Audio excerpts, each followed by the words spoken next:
Students, कैसे हैं आप सब। मैं सौरभ खत्री स्वागत करता हूं आप सबका मेरे यूट्यूब चैनल खत्रीज गुरुकुल पर। और आज हम लोग फिजिक्स का लेक्चर करने वाले हैं।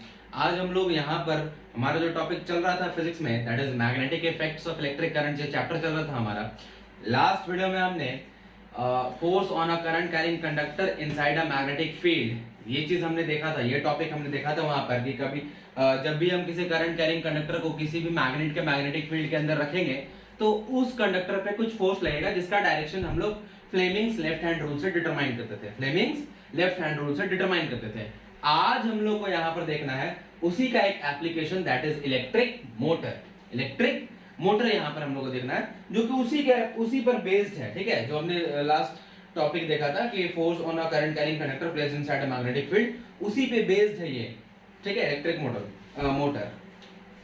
चलिए देखते हैं कि इलेक्ट्रिक मोटर है क्या।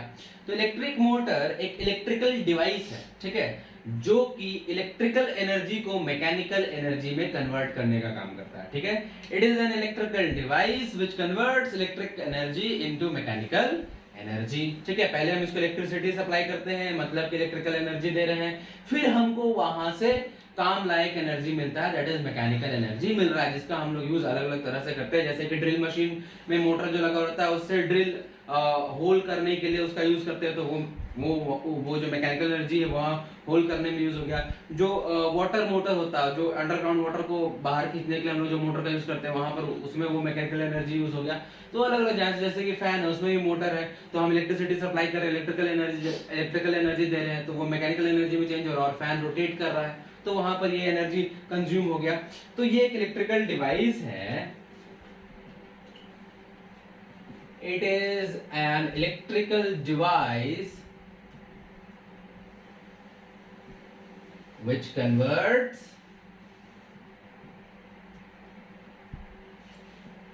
electric energy into mechanical energy. Electrical energy into mechanical energy। ठीक है, तो ये हो गया हमारा मोटर। अब बात करते हैं इस पर कि ये किस प्रिंसिपल पे बेस्ड है। तो वही चीज जो हमने लास्ट टॉपिक जो हमने कवर किया था, that is it is based upon the principle that for current carrying conductor when placed inside a magnetic field experiences some force. ठीक है, एक्सपीरियंसेस सम फोर्स, तो उसी प्रिंसिपल पर ये बेस्ड है। आगे इसकी बात करें तो कंस्ट्रक्शन, मोटर अब बनता कैसे है। ठीक है, मोटर अब बनता कैसे है, तो कंस्ट्रक्शन पे अगर अब हम बात करें, इसके बाद हम लोग वर्किंग पे बात करेंगे। ठीक है, कंस्ट्रक्शन पे बात करें, ध्यान से समझिएगा। देखिए क्या होता है, परमानेंट मैग्नेट के ऑपोजिट पोल्स के बीच, एक परमानेंट मैग्नेट के ऑपोजिट पोल्स के बीच, ठीक है, ये एक परमानेंट मैग्नेट है, नॉर्थ साउथ उसके दोनों पोल्स हैं, इसके बीच में हम लोग एक रेक्टेंगुलर कॉपर वायर का कॉइल रखते हैं। ठीक है, कॉपर वायर का, इंसुलेटेड कॉपर वायर का कॉइल रखते हैं। जनरली वो आर्मेचर होता है, ठीक है, उसको आर्मेचर कहते हैं, जिसमें बहुत सारे कॉपर वायर के कॉइल्स होते हैं। ठीक है, वो आर्मेचर रहता है, जिसको सॉफ्ट आयरन के ऊपर कॉपर वायर की वुंडिंग की जाती है, टर्निंग। ठीक है, कॉपर वायर की कॉइलिंग की जाती है, उसको हम लोग आर्मेचर बोलते हैं, उसको यहाँ पे प्लेस करते हैं। ठीक है, लेकिन यहाँ पर हम लोग सिंपलिसिटी के लिए एक ही रेक्टेंगुलर कॉइल लेंगे जो कि इंसुलेटेड कॉपर वायर का बना हुआ है। ठीक है, एक रेक्टेंगुलर कॉइल लेंगे, जनरली यहाँ पे आर्मेचर रहता है, ध्यान रखिएगा।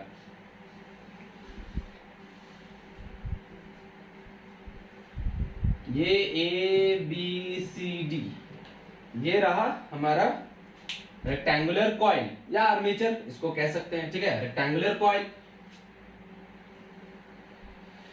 अब इसके जो दोनों एंड्स है, इसको, इन दोनों एंड्स को हम लोग दो स्प्लिट रिंग्स, स्टील के स्प्लिट रिंग्स, ठीक है, स्टील के स्प्लिट रिंग्स के से कनेक्ट कर देते हैं। स्प्लिट रिंग्स मतलब आधा रिंग, ये स्टील के स्प्लिट रिंग्स होते हैं, आधा रिंग। ठीक है, और ये दोनों स्प्लिट रिंग्स जो है, दोनों दो कंडक्टिंग ब्रश, जो कि generally carbon that is graphite का होता है, कंडक्टिंग ब्रश से टच जो रहते हैं। ध्यान रखिएगा, ये दोनों जो स्प्लिट रिंग्स हैं, ये दो carbon brush, that is conducting brush, that is जो कार्बन ब्रश होता है, उससे ये टच्ड रहते हैं, ठीक है। ये हो गया हमारा दोनों कंडक्टिंग ब्रश, इसको C1 नाम दे देते हैं, इसको C2 नाम दे देते हैं। ये दोनों स्प्लिट रिंग्स को P एंड Q या S1 S2 जो भी नाम देना चाहें, R1 R2, चलो हम लोग PQ नाम दे देते हैं, ये P है ये Q है, ठीक है। और इसके बाद इन्हीं दोनों कार्बन ब्रशेस के हेल्प से आउटर सर्किट को पूरा किया जाता है, ठीक है। आउटर सर्किट को पूरा किया जाता है, ठीक है। तो ये हो गया हमारा पूरा मोटर का कंस्ट्रक्शन। ये चीज होता है, क्या क्या चीजें हैं मोटर के कंस्ट्रक्शन में अगर हम ध्यान देखें तो एन आर्मेचर, ठीक है। एन आर्मेचर जनरली हम यहाँ पे सिंपलिसिटी के लिए एक रेक्टेंगुलर कॉइल ले रहे हैं, लेकिन जनरली आर्मेचर रहता है। अगर कभी आप खोल के देखिएगा किसी मोटर को तो अंदर में एक आर्मेचर मिलेगा, ठीक है। मिक्सर ग्राइंडर वगैरह में आप अगर खोल के देखिएगा तो अंदर में एक एक्सेल के ऊपर बहुत सारे कॉपर वायर की कॉइलिंग की हुई रहती है, वो आर्मेचर होता है, ठीक है। तो आर्मेचर एक परमानेंट मैग्नेट के ऑपोजिट एंड्स के बीच आर्मेचर को प्लेस किया जाता है। आर्मेचर क्या है, तो सॉफ्ट आयरन कोर पर जब इंसुलेटेड कॉपर वायर की कॉइलिंग की जाती है तो that is known as armature, ठीक है। आर्मेचर को हम लोग यहाँ पे रखते हैं। आर्मेचर के जो दोनों एंड्स हैं उनको हम लोग दो स्प्लिट रिंग्स, स्टील के स्प्लिट रिंग से कनेक्टेड रखते हैं, ठीक है। स्टील के स्प्लिट रिंग से कनेक्ट करते हैं और ये दोनों स्टील के स्प्लिट रिंग्स जो है दो conducting brushes, that is carbon graphite के जनरली होते हैं, दो कंडक्टिंग ब्रशेस से कनेक्टेड रहते हैं, ठीक है। कनेक्टेड मतलब टच किए हुए केवल रहते हैं, उनके साथ जुड़े हुए रहते हैं, मतलब कि ये दोनों केवल इसको टच कर रहा है। रोटेट कभी भी अगर मूवेबल जो है ये रिंग्स है, ये ब्रशेस जो है अपने पोजीशन पे फिक्स्ड है, ये ब्रशेस मूवेबल नहीं है, ठीक है। ये जो C1 एंड C2 जो कार्बन ब्रशेस है ये मूवेबल नहीं है, ये अपने जगह पे फिक्स है। दोनों split rings P and Q केवल इन दोनों से टच किया हुआ है ताकि करंट यहां से फ्लो हो सके।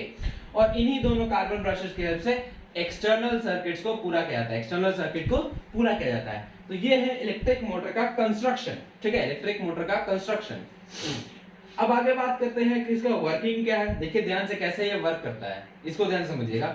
अब जैसे ही हम लोग की को क्लोज किए, जैसे ही की को क्लोज किए, करंट यहां से इधर से निकला, कार्बन ब्रश C1 से अंदर एंटर किया, इधर स्प्लिट रिंग P से होते हुए जो हमारा रेक्टेंगुलर कॉइल है या जिसको आर्मेचर कह ले, A से B, B से C, C से D, D से इधर Q से होते हुए C2 से बाहर निकल गया। ये हो गया करंट का डायरेक्शन, ये हो गया करंट का डायरेक्शन, ठीक है। ये इस डायरेक्शन में करंट फ्लो कर रहा है कॉइल के अंदर। हाँ, एक बात ध्यान समझिएगा, ये जो स्प्लिट रिंग्स है इसके इनर जो पोर्शन है, इनर सरफेस जो है उसकी इंसुलेटिंग की जाती है रबर पैड्स के हेल्प से, जिससे हम लोग एक्सेल को कनेक्ट करते हैं, ठीक है। एक्सेल, ठीक है, एक्सेल को कनेक्ट करते हैं। ये इंसुलेटेड रहता है इनर सरफेस, ठीक है। और यहां से हम लोग एक्सेल को कनेक्ट करते हैं। एक्सेल जैसे जनरली आप लोग देखोगे कि कोई भी इलेक्ट्रिक मोटर है उसमें वो पंखे प्लास्टिक के या जो हमारा इलेक्ट्रिक फैन होता है उसमें जो घूमने वाला जो रोटेटिंग पोर्शन होता है जिसपे हम लोग ब्लेड्स लगाते हैं, वो एक आयरन मतलब एक मेटल का एक रॉड निकला हुआ रहता है, उसी को एक्सेल बोलते हैं हम लोग। मेटल का एक रॉड बीचों बीच निकला हुआ होता है, उसको एक्सेल बोलते हैं, ठीक है। तो ये एक्सेल को कनेक्ट करते हैं यहाँ से, ठीक है। अब आगे देखते हैं वर्किंग किस तरह से वर्क करेगा। अब यहाँ से करंट आया, इधर इधर इधर इधर ए से बी, बी से सी, सी से डी आके के इधर बाहर निकल गया, ठीक है। अब देखते हैं अब क्या है, ये इसमें करंट फ्लो कर रहा है और ये रखा हुआ है एक मैग्नेटिक फील्ड के अंदर, रखा हुआ है एक दूसरे मैग्नेट के मैग्नेटिक फील्ड के अंदर। तो इस पर तो फोर्स लगेगा भाई, लेकिन अब फोर्स किस पे लगेगा, तो एक बात समझिए, फोर्स केवल उन्हीं आर्म्स पे लगेगा जो कि मैग्नेटिक फील्ड के परपेंडिकुलर, मैग्नेटिक फील्ड के परपेंडिकुलर। हमने देखा था फ्लेमिंग्स लेफ्ट हैंड रूल में कि जो फोर्स है या फिर जो मैग्नेटिक फील्ड है और करंट जो है एक दूसरे के परपेंडिकुलर है। ये मैग्नेटिक फील्ड था इंडेक्स फिंगर और मिडिल फिंगर करंट था, तो ये दोनों एक दूसरे का परपेंडिकुलर है, मतलब फोर्स तभी आएगा जब मैग्नेटिक फील्ड और करंट एक दूसरे के परपेंडिकुलर रहेगा। अगर पैरेलल है तो फिर फोर्स नहीं लगेगा। जैसे कि अगर हम ध्यान से देखें तो जो आर्म BC एंड AD है, जो arm BC and arm AD है, इन दोनों पे फोर्स नहीं लगेगा क्योंकि ये दोनों आर्म जो है मैग्नेटिक फील्ड के पैरेलली प्लेस्ड है। लेकिन जो आर्म AB और CD है ये दोनों मैग्नेटिक फील्ड के परपेंडिकुलरली है। ध्यान से कर देखिए, मैग्नेटिक फील्ड इधर जा रहा है, BC डायरेक्शन में, ये मैग्नेटिक फील्ड भी इस डायरेक्शन में, तो ये दोनों पैरेलल हो गया। लेकिन AB को अगर ध्यान देखें तो ये तो 90 डिग्री का एंगल बन रहा ना यहाँ पर, और इधर भी बन रहा ना, तो AB और CD जो है मैग्नेटिक फील्ड के परपेंडिकुलर है, जबकि BC और AD पैरेलल है, तो BC AD पे कोई फोर्स नहीं लगेगा और AB और CD पे फोर्स लगेगा। तो अब देखते हैं किस तरह फोर्स लगेगा। लेमिंग्स लेफ्ट हैंड रूल का इस्तेमाल करते हैं। चलिए देखिए ध्यान से।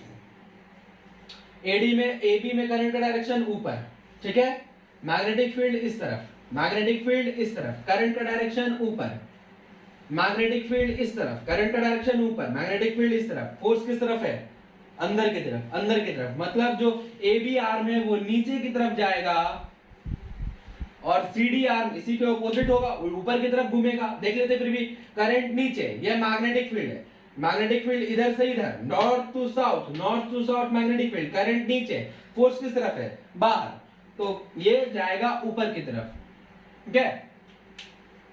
मतलब AB आर्म नीचे और CD आर्म ऊपर, मतलब ये अगर ऐसे है तो ये अगर AB है तो ये ऐसे नीचे जाएगा और CD ऊपर आएगा, मतलब कि ये एंटी क्लॉकवाइज घूमेगा, ठीक है, किस तरफ, एंटी क्लॉकवाइज घूमेगा, ठीक है, एंटी क्लॉकवाइज घूमना शुरू कर देगा, ठीक है। तो अब यहां से ये घूमा, ठीक है। अब जैसे इसके बाद देखते हैं, यहां से अब घूमना शुरू किया, AB नीचे की तरफ, CD ऊपर की तरफ, AB नीचे की तरफ, CD ऊपर की तरफ। अब देखते हैं सेकंड कंडीशन जब क्या होगा। एक और डायग्राम यहां पे हम लोग बनाते हैं समझने के लिए। ये N है, ये S है, ये हमारा कॉइल है। जब कॉइल ऐसे से ऐसे हो जाएगा, मतलब अपने इनिशियल पोजीशन से 90 डिग्री तक रोटेट कर जाएगा, 90 डिग्री तक रोटेट कर जाएगा, इस पोजीशन में कुछ आ जाएगा, ठीक है। जब इसका कार्बन ब्रशेस, जो कंडक्टिंग ब्रशेस है, इससे कांटेक्ट टूट जाएगा, इससे कांटेक्ट टूट जाएगा,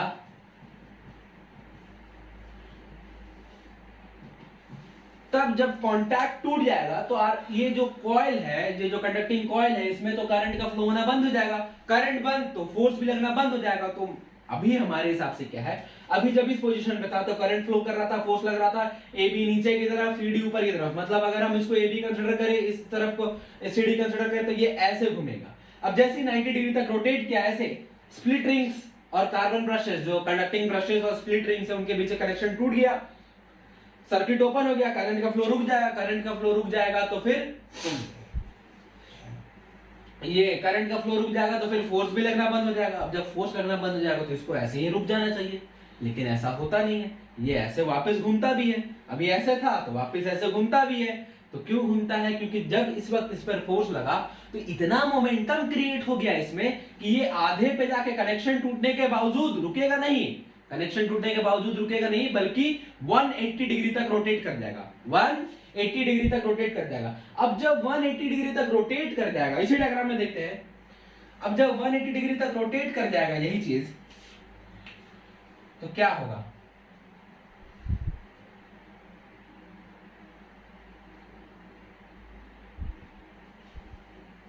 फिर से कनेक्शन एस्टैब्लिश हो जाएगा, फिर से करंट फ्लो होने लगेगा इसी तरफ,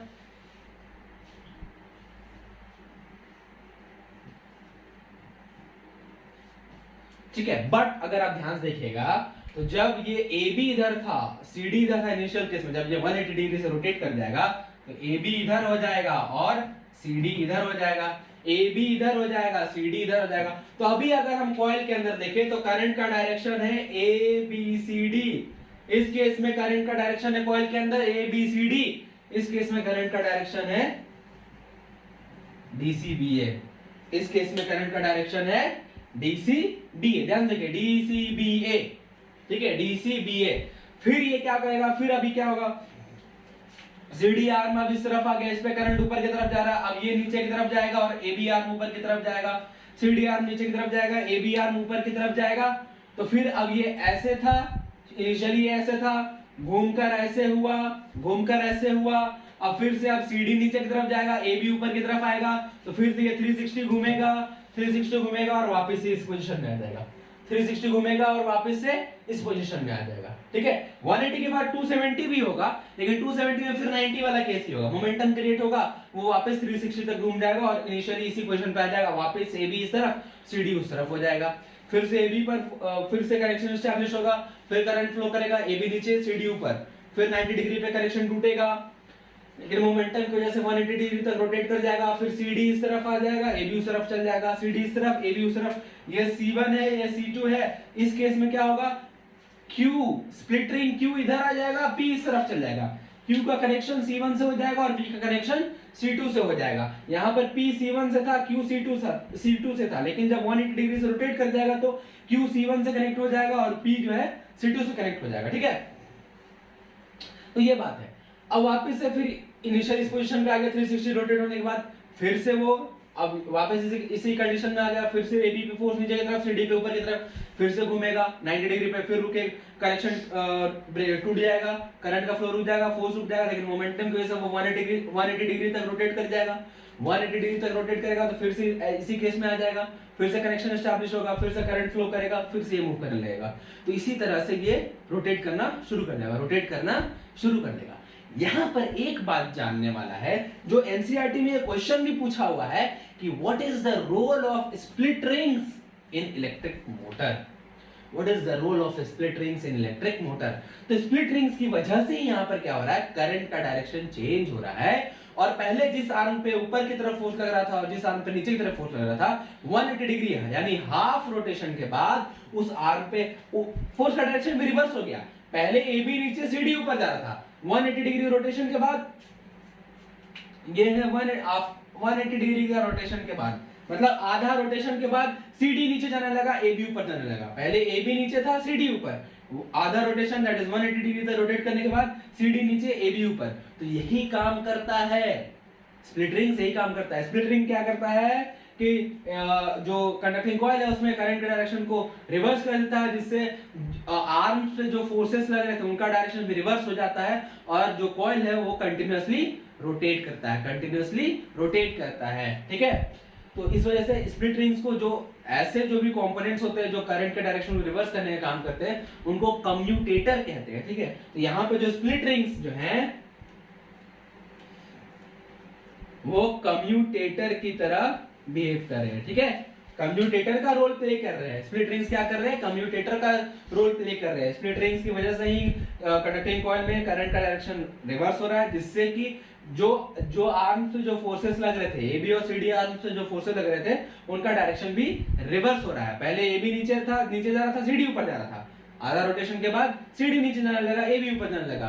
तो ये फोर्स के डायरेक्शन को भी रिवर्स कर देता है, जिससे जो कंडक्टिंग कॉइल जो है, ये जो कंडक्टिंग कॉइल है ये कंटिन्यूअसली रोटेट करने लगता है, ठीक है।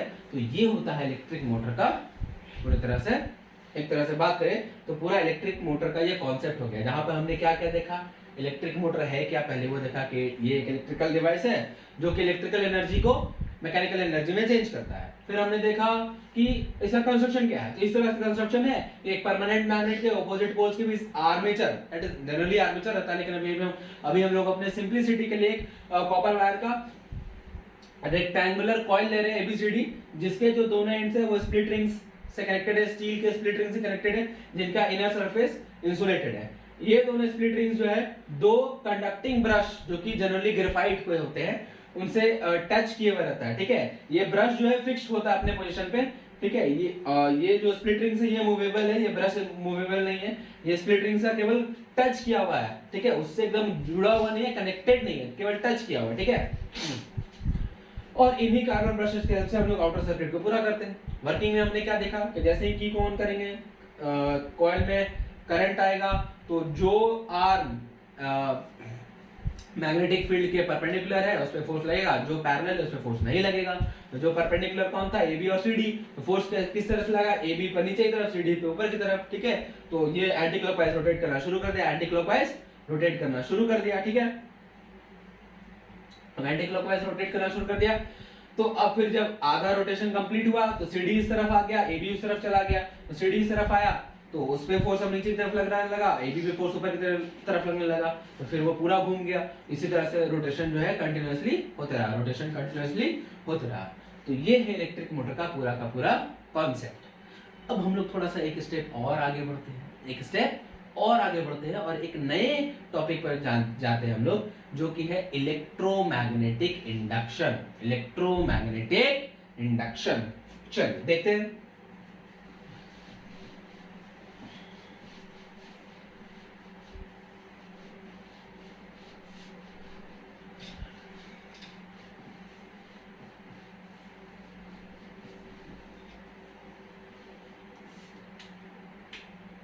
नेक्स्ट टॉपिक है हमारा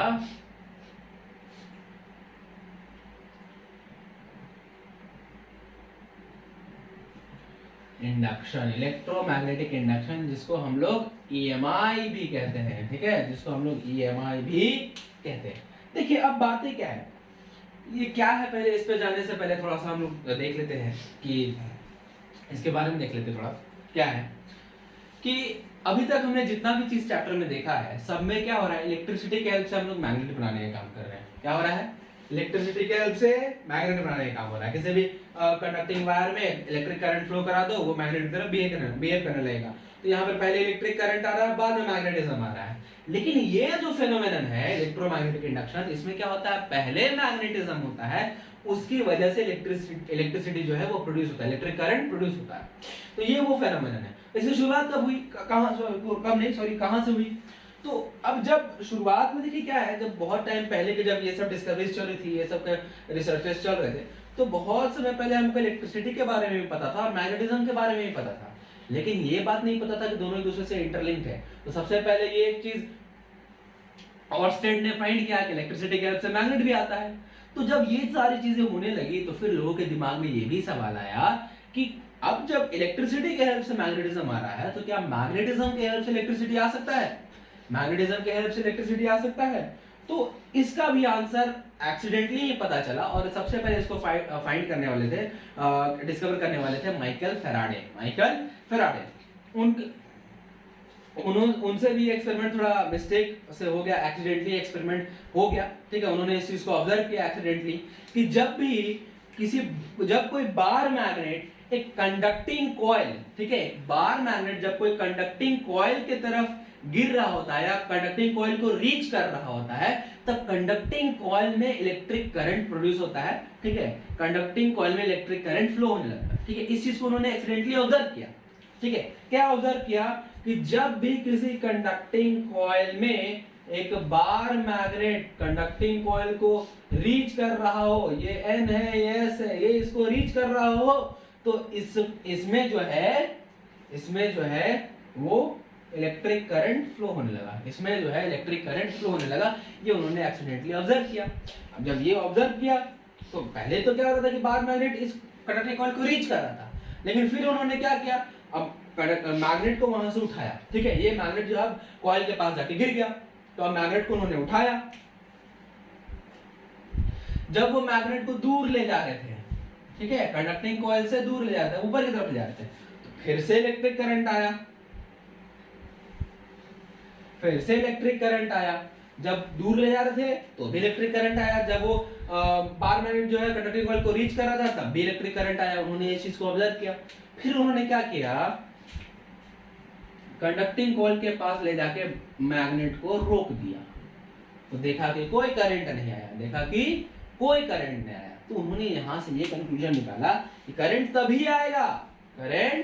तभी आएगा जब मैग्नेट और कॉइल के बीच मोशन होगा, रिलेटिव मोशन होगा। मैग्नेट जब मोशन में रहेगा तब, तो फिर उन्होंने क्या किया, अब जरूरी है कि मैग्नेट को ही हम मोशन में रखें, तो उन्होंने क्या किया, मैग्नेट को फिक्स कर दिया और कॉइल को मैग्नेट की तरफ अंदर बाहर रोटेट कराने लगे।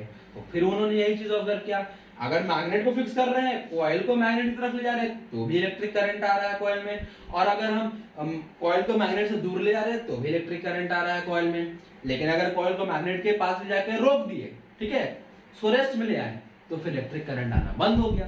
तो उन्होंने यहां से ये कंक्लूजन निकाला यहां से कि अगर किसी भी मैग्नेट, जनरली बार मैग्नेट की जरूरत नहीं, कोई भी मैग्नेट और कंडक्टिंग कॉइल के बीच रिलेटिव मोशन हो, तो कंडक्टिंग कॉइल में एक इलेक्ट्रिक करंट फ्लो होता है जिसको हम लोग इंड्यूस्ड करंट बोलते हैं, और इस फेनोमेनन को इलेक्ट्रोमैग्नेटिक इंडक्शन बोलते हैं। मैग्नेटिज्म के हेल्प से इलेक्ट्रिसिटी का इंडक्शन, मैग्नेटिज्म के हेल्प से इलेक्ट्रिसिटी का induction.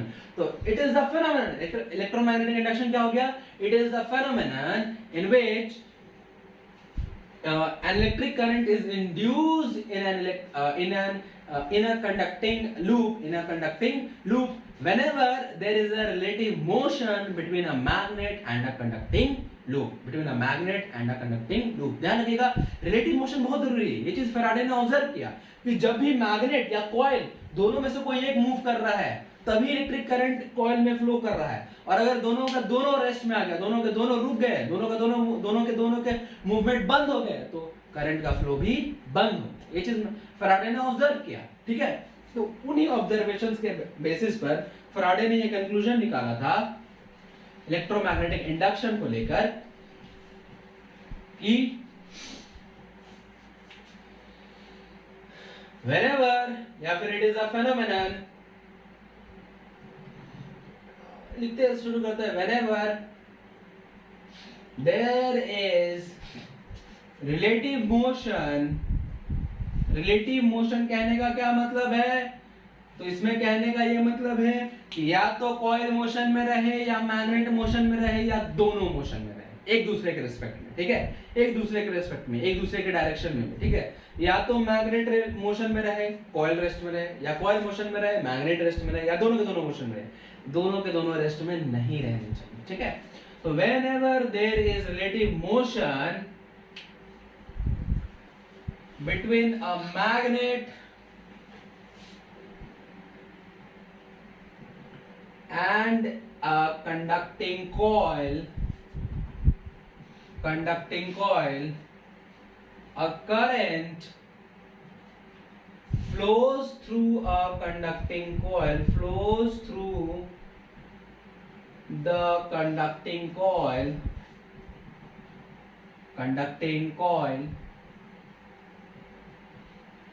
This phenomenon is called electromagnetic induction.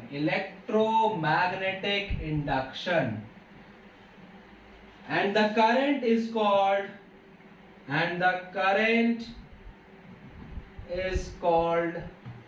induced current, ठीक है। यहाँ पे जो करंट फ्लो हो रहा है कंडक्टिंग कॉइल से उसको इंड्यूस्ड करंट बोलते हैं, ठीक है, इंड्यूस्ड करंट, ठीक है, इंड्यूस्ड करंट, ठीक है।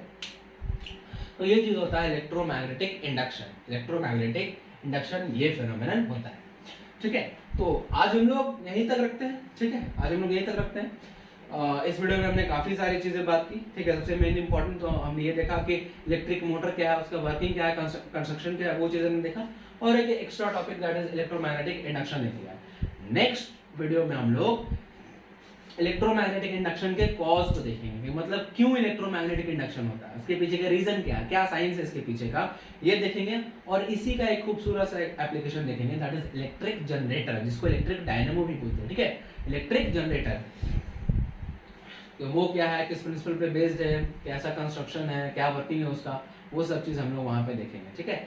और वो हमारा इस चैप्टर का लास्ट वीडियो होगा, वहीं पर हम लोग इस चैप्टर को एंड करेंगे, लास्ट टॉपिक तक, और उस वीडियो में हम लोग खत्म करेंगे, ठीक है। तो मुझे उम्मीद है कि आप लोग आज का जो भी हमने इस वीडियो में देखा है सब कुछ समझ में आ गया होगा। अगर आपको मेरी वीडियोस अच्छी लगती है तो आप मेरे वीडियोस को लाइक कर लीजिए और मेरे चैनल खतरीज गुरुकुल को सब्सक्राइब कर लीजिए।